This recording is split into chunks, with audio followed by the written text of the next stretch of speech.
Protesters barricaded roads and burned tyres in Zimbabwe on Monday, as anger over the worst economic crisis in decades spilled onto the streets. The unrest was sparked by a massive fuel price hike, 150%, announced by President Emmerson Mnangagwa at the weekend. Police fired tear gas to quell the mass demonstrations in the capital Harare and Zimbabwe's second biggest city, Bulawayo.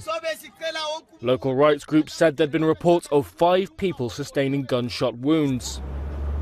In downtown Harare, riot police were deployed on the streets, companies closed early and schools called parents to pick up their children, as the city braced itself for potential violence. Reuters' McDonald Zerutwe is there. Right now I'm in the central business district where it's extremely quiet. Usually at this time of the year it's buzzing with people, with vendors, and people are going back from home. But as you can see, it's absolutely quiet. The government is worried again of deploying the army following the events of August 1 last year, when 6 people were killed in post-election violence.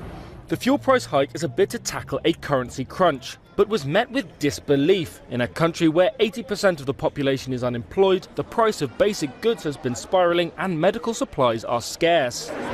In November, inflation hit 31%, the highest it's been since the worst days of Zimbabwe's economic crisis under Robert Mugabe. Then it reached 500 billion%, ultimately forcing the country to abandon the Zimbabwean dollar in exchange for the US one.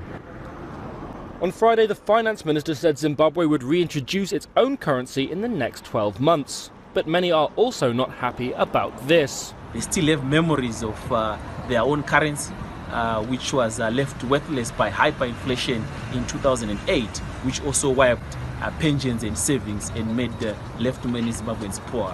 Mnangagwa was in Moscow on Monday at the start of a 5-nation trip.